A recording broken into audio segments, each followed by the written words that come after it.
On the morning of June 14, 1943, a peculiar aircraft sat at the edge of a grass airfield near Chartres, France, its patchwork panels reflecting the early sun like a quilt of mismatched metal. Ground crews walked past it with barely concealed smirks, their boots crunching on the dew-covered grass as they headed toward the proper fighters lined up in neat rows.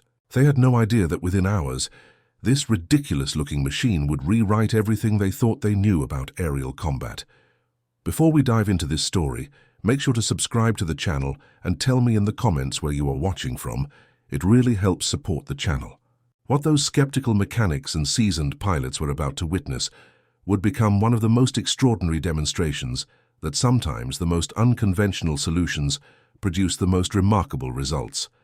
The aircraft in question had been cobbled together by Captain James Edward Holloway, a 32-year-old pilot from Nebraska who had spent his pre-service years as both a crop duster and amateur aircraft builder. His hands bore the permanent stains of engine oil and the calluses of a man who understood machines not from textbooks, but from the intimate knowledge that comes from taking them apart and putting them back together in his father's barn. Holloway had arrived in France 3 months earlier with the Army Air Forces, assigned to a fighter group that operated the standard aircraft of the time. But Holloway had never been standard about anything in his life. The mockery had started almost immediately. Lieutenant Robert Chen, a Princeton-educated pilot who flew by the manual and believed in regulation above all else, had been the first to openly ridicule what he called Holloway's flying junkyard. Chen stood now near the operations tent, his leather jacket pristine despite weeks of service, gesturing toward the peculiar aircraft with a dismissive wave. "That thing looks like it was assembled by a blind mechanic in a windstorm," Chen said to a cluster of younger pilots who hung on his every word. "The fuselage panels do not even match. I counted at least 4 different shades of paint, and I am pretty sure one wing is 3 inches longer than the other." The younger pilots laughed dutifully, their inexperience making them eager to align with Chen's confident authority. But Staff Sergeant Michael Torres, a maintenance chief from Texas who had been working on aircraft since he was 14 years old in his uncle's repair shop, saw something different.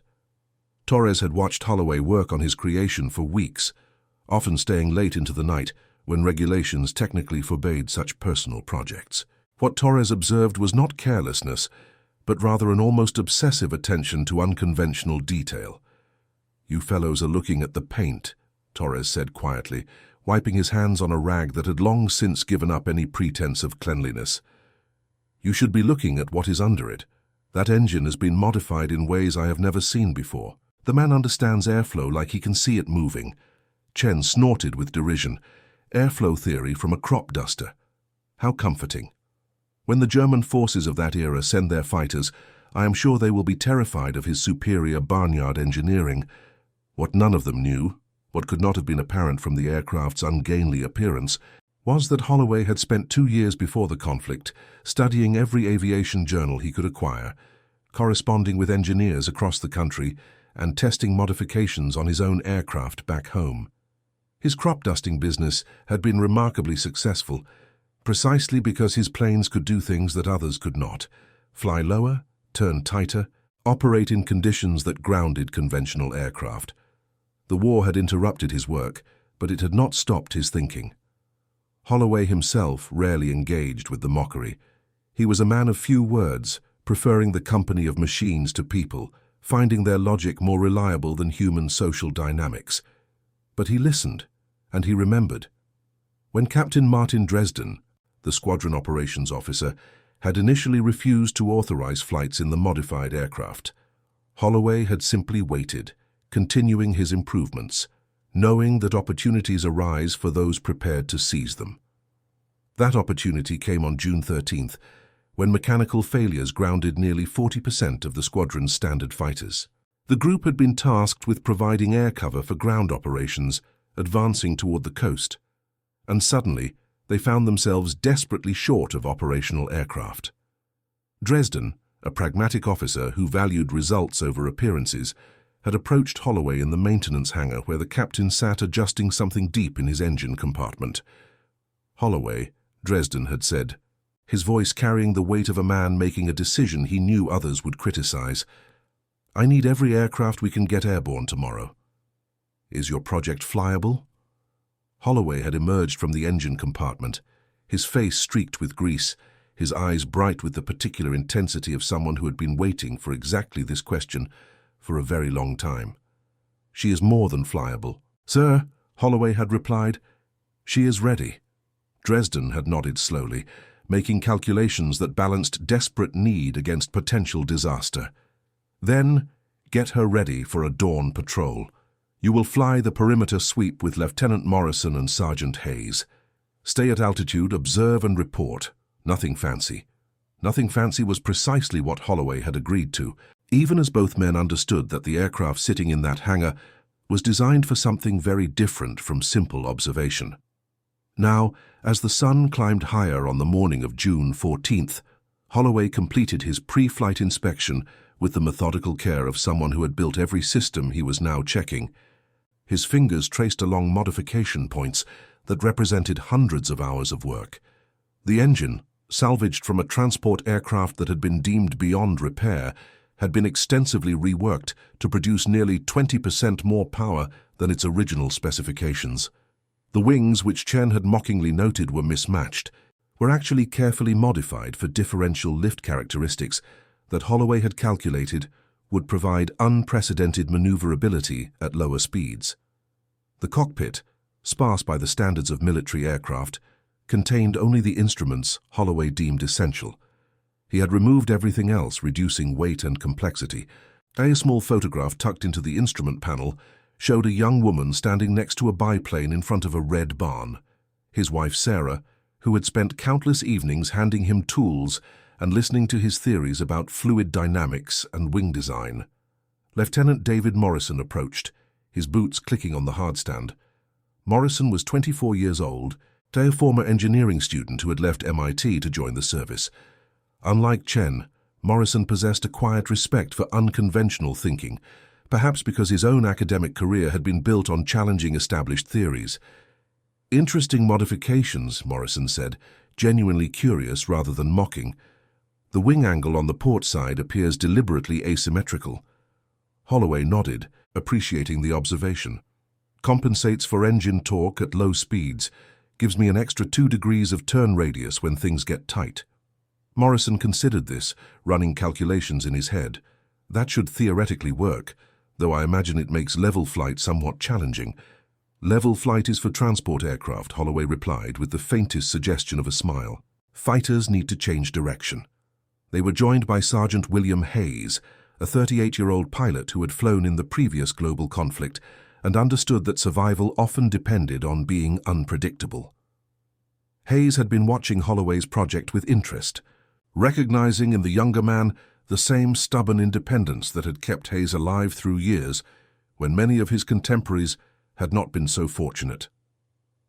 "Well, Holloway," Hayes said, his voice carrying the gravel of someone who had breathed too much smoke and altitude. "I reckon if this bucket of modifications falls apart, at least it will be interesting watching you try to land the pieces." The 3 men climbed into their respective aircraft, Holloway's unconventional machine flanked by 2 standard fighters that looked sleek and military by comparison. The engines coughed to life, the sound of Holloway's modified power plant noticeably different from the others, deeper with an irregular rhythm that suggested barely controlled power. They lifted off at 0600 hours, climbing into a sky that promised clear visibility and moderate winds. The flight plan called for a wide patrol arc covering approximately 80 kilometers, maintaining altitude at around 4,000 meters, observing ground movements and reporting any aerial activity. It was, by military standards, a routine assignment, the kind that allowed commanders to use questionable aircraft without risking crucial operations. For the first 90 minutes, nothing remarkable occurred. The 3 aircraft maintained formation, though Morrison noted that Holloway's plane seemed to wander slightly, requiring constant small corrections. What Morrison could not know was that Holloway was deliberately testing his control responses, feeling how his modifications performed at altitude, preparing for possibilities that the mission parameters suggested were unlikely. Below them, France spread out like a patchwork of fields and forests, towns connected by roads that carried the movement of the conflict. They could see columns of vehicles, the dust of movement, the geometry of human organization imposing itself on the landscape. It was Morrison who first spotted the formation approaching from the northeast, his voice crackling through the radio with professional calm. Contact, bearing 035 altitude approximately our level, estimate 4 aircraft, possibly 5. Hayes confirmed the sighting, his experienced eyes quickly assessing the threat. Those are definitely not ours. Formation suggests a reconnaissance sweep, probably hoping to avoid engagement. Dresden's voice came through from ground control, containing instructions that were both clear and limiting. Observe and report. Do not engage unless directly threatened. We cannot afford to lose aircraft on speculation. But the approaching formation had different intentions. The lead aircraft, piloted by Oberleutnant Franz Richter, a 29-year-old veteran with 16 confirmed victories, had spotted the small Allied patrol and made a calculated decision. Richter flew with the confidence of someone who had survived 3 years of aerial operations through a combination of skill, aggression, and the kind of intuitive understanding that separates adequate pilots from exceptional ones. His wingmen were experienced, their aircraft well-maintained, their tactics proven through dozens of successful engagements. Richter saw the 3 Allied aircraft below and assessed them with professional detachment. 2 standard fighters and something that looked like it had been assembled from spare parts. The logical target was obvious. He signaled his wingmen, initiating a diving approach that would use their altitude advantage to establish attack position before the Allied pilots could effectively respond. Morrison saw them coming first, his voice losing some of its professional calm. They are diving on us, breaking formation. The sky suddenly transformed from empty space into a complex 3-dimensional battlefield where split-second decisions determined survival. Hayes, with his decades of experience, immediately understood the tactical situation and made the only choice that gave them any chance. He and Morrison would attempt to engage the lead elements, drawing attention while creating an opening for Holloway to escape. "Holloway, get clear," Hayes shouted through the radio. "That plane of yours is not built for this." But Holloway had not spent 2 years modifying his aircraft to run away. As Morrison and Hayes turned to meet the diving attack, Holloway did something that every manual and every instructor had taught him never to do. He cut his throttle, dropped his nose, and allowed his airspeed to bleed off rapidly, falling into what appeared to be an uncontrolled descent. Richter, focused on the 2 Allied fighters that were turning to engage, barely registered the 3rd aircraft falling away. A disabled target, already defeated. He concentrated on Morrison, whose aircraft presented the closer threat, lining up an approach that would bring his armament to bear. What happened in the next 40 seconds would be analyzed, debated, and ultimately recognized as a demonstration of how unconventional thinking could overcome conventional superiority. Holloway's apparent fall was nothing of the kind.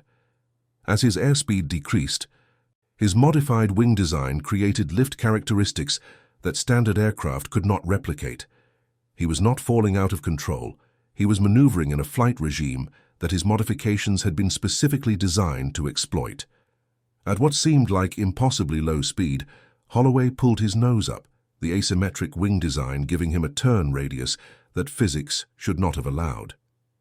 He climbed back into the fight not where anyone expected him to be, but directly below and behind Richter's wingman, Feldwebel Klaus Becker, a 23-year-old pilot who had been with Richter's unit for 8 months. Becker never saw him coming. The training he had received, the tactics he had practiced, the combat doctrine he followed, none of it had prepared him for an aircraft that could operate in the slow-speed regime where Holloway's modifications provided their greatest advantage. Holloway positioned himself with the precise calculation of someone who had spent hundreds of hours thinking about exactly this geometry, exactly this moment. The engagement was brief and decisive. Becker's aircraft, suddenly under threat from an impossible angle, took critical damage to its control systems. The young German pilot found his aircraft responding erratically, his instrument panel showing readings that made no sense. With the survival instincts of youth, he made the decision to depart the engagement immediately, turning away and losing altitude rapidly, trailing smoke that marked his trajectory across the sky. Richter, seeing his wingman in distress, had to make an instant choice: continue engaging Morrison and Hayes or protect his damaged comrade. Aerial combat has its own code, and Richter chose protection over aggression. The German formation broke off, covering Becker's withdrawal, disappearing back toward their own territory at speeds that the Allied aircraft could not match. The sky returned to empty silence, the violence of the previous minute leaving no trace except the trajectories of dispersing aircraft and the pounding hearts of the pilots who had survived it. Hayes and Morrison, who had been preparing for what they assumed would be a desperate defensive fight, found themselves still alive and unscathed, trying to process what had just occurred. Hayes's voice came through the radio first, carrying a tone that mixed disbelief with something approaching awe. "Holloway, did you just do what I think you just did?" Morrison, his engineering mind already trying to calculate the aerodynamics he had witnessed, added his own stunned observation. "That should not have been possible. The speed you were showing, the turn radius, that violates every principle I learned at MIT." Holloway, whose heartbeat was only now beginning to slow from the intensity of combat, kept his response characteristically brief. Modified principles work differently. They returned to base in formation, the morning sun now fully risen, the ground crews waiting to service aircraft after what they had expected to be a routine patrol. But the radio communications had already reached the operations center, and by the time the 3 aircraft touched down, a crowd had gathered. Dresden stood near the operations tent, his expression unreadable, while Chen and the younger pilots who had mocked Holloway's creation that morning now watched with very different attitudes. Torres was the first to reach Holloway's aircraft as the captain climbed out of the cockpit. The maintenance chief's eyes scanned the patchwork panels, the mismatched wings, the ungainly appearance that now seemed somehow purposeful rather than haphazard. "The fellows are going to want to hear about this," Torres said quietly, a smile spreading across his weathered face. "All those smart comments from this morning are going to need some serious revision." Dresden approached, followed by a gathering crowd of pilots and ground crew. The operations officer's pragmatic mind was already considering implications that extended far beyond a single engagement.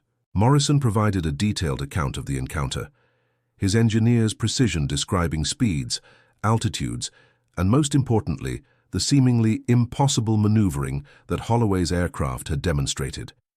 "Captain Holloway," Dresden said, his formal tone not quite concealing his own amazement, "I need you to explain exactly what modifications you have made to this aircraft, and I need that explanation in writing with sufficient detail that our technical staff can understand it." Chen, who had been conspicuously silent since their return, stepped forward with an expression that suggested he was struggling with something difficult. His Princeton education and his belief in doing things by regulation were colliding with the undeniable evidence of what he had just heard described.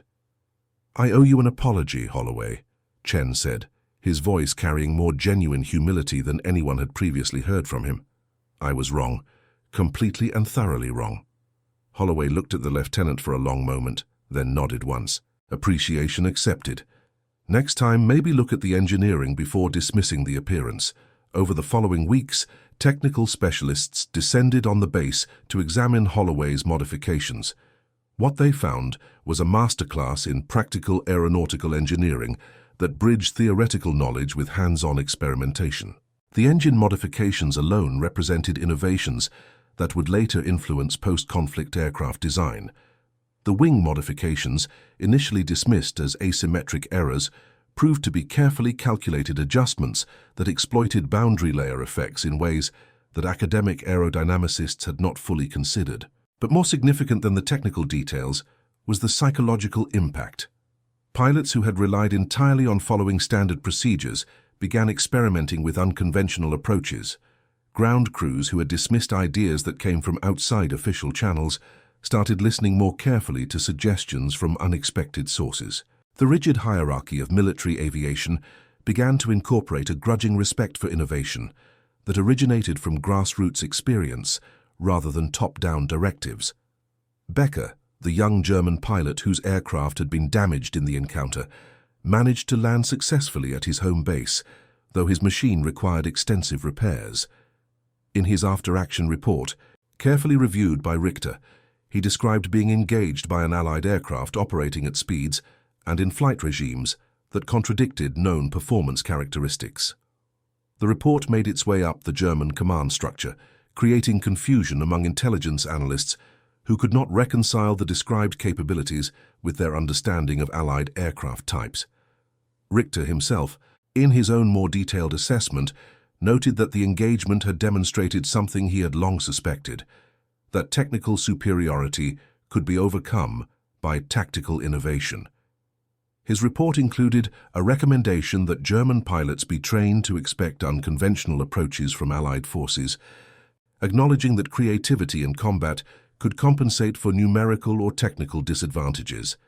Holloway continued flying his modified aircraft throughout the summer and fall of 1943. He participated in 27 additional missions, and while he never again engaged in direct aerial combat, his aircraft's unique capabilities proved valuable for reconnaissance operations that required low-speed stability and tight maneuvering in difficult conditions. Other pilots began requesting modifications to their own aircraft, leading to a small but significant program of field modifications that improved performance in specific operational scenarios. Sarah Holloway, back in Nebraska, received letters from her husband that carefully avoided details about combat operations, but spoke enthusiastically about finally being able to apply the principles they had discussed during those long evenings in their barn workshop. She saved every letter, recognizing that they documented not just a personal journey, but a vindication of the belief that careful thought and persistent experimentation could produce results that challenged conventional wisdom. The photograph in Holloway's cockpit remained throughout his service, a reminder that innovation often comes from unexpected places, supported by people who believe in possibilities that others dismiss. When the conflict ended and Holloway returned home, he brought with him detailed notes and drawings that would influence his post-service career designing agricultural aircraft that revolutionized crop management throughout the Midwest. Torres, who had recognized the quality of Holloway's work before others understood it, spent the remainder of his military service advocating for maintenance personnel to be included in aircraft design discussions. His argument was simple and ultimately persuasive. The people who fixed and maintained aircraft often understood their practical limitations and possibilities better than engineers who only saw theoretical performance specifications. Morrison returned to MIT after the conflict and eventually became a professor of aeronautical engineering. His lectures frequently included the story of that June morning over France, using it to teach his students that textbook principles are starting points, not limitations. The calculations that suggested Holloway's maneuver was impossible were not wrong, he would explain. They were simply incomplete. Real-world conditions often included variables that theoretical models did not account for. Chen's transformation was perhaps the most profound. The rigid adherence to regulation that had characterized his approach slowly evolved into a more nuanced understanding that rules existed to provide structure, but should not prevent recognition of innovation. He remained in military aviation after the conflict ended, eventually rising to positions where he advocated for institutional flexibility that allowed promising unconventional approaches to be tested rather than dismissed. Dresden, the pragmatic operations officer who had authorized Holloway to fly that morning, later wrote in his memoirs that the decision had been easier than others assumed. When faced with desperate circumstances, he noted, conventional solutions were unlikely to produce unconventional results. The real risk had not been in allowing Holloway to fly his modified aircraft, but in potentially wasting a resource that might prove valuable by keeping it grounded based on appearance rather than capability. The story of Holloway's backyard plane, as it came to be known, spread through Allied aviation units, taking on qualities of legend while remaining grounded in documented fact. It became a teaching example used in training programs, a reminder that wars are not won solely by those with the best equipment or the largest numbers, but by those willing to think creatively about how to use the resources available to them. Years later, when aviation historians analyzed the engagement over Chartres, they noted several significant elements. First, the encounter demonstrated that aircraft design could be successfully modified in field conditions to address specific operational requirements, a lesson that influenced post-conflict military procurement policies. Second, It showed that pilot skill and tactical innovation could overcome technical disadvantages, reinforcing the importance of training programs that encouraged creative thinking rather than rote procedure following. Third, it provided a concrete example of how organizational culture either inhibits or enables innovation, leading to studies of how military institutions could better identify and utilize unconventional expertise within their ranks. But beyond the strategic and organizational lessons, the story resonated because it reflected something fundamentally human. The image of a lone pilot working late into the night on his peculiar aircraft, mocked by his peers, vindicated by results. It spoke to the universal experience of having ideas dismissed by those more concerned with convention than possibility. Every mechanic who had ever suggested an improvement that was ignored, every engineer who had ever proposed a design that violated standard practice, every pilot who had ever questioned whether the accepted way was truly the best way, they all saw something of themselves in Holloway's story. The aircraft itself survived the conflict and was eventually transported back to the United States, where it resided for years in a military aviation museum in Nebraska, not far from the barn where its modifications had first been conceived. Visitors who paused before it often remarked on its ungainly appearance, the mismatched panels, the asymmetric design that seemed more accident than intention. Plaques explained the technical modifications, the historical context, the significance of that June morning over France.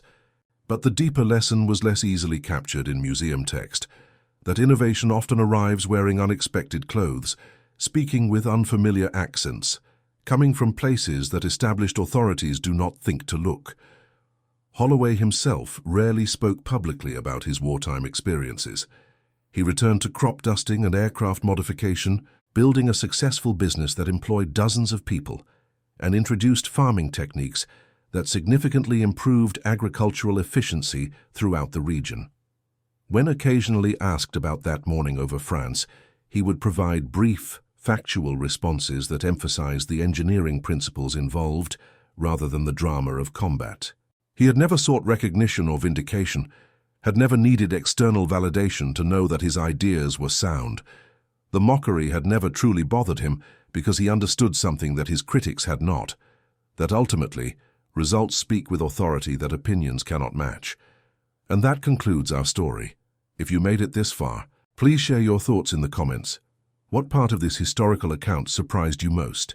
Do not forget to subscribe for more untold stories from the Second World War and check out the video on screen for another incredible tale from history. Until next time.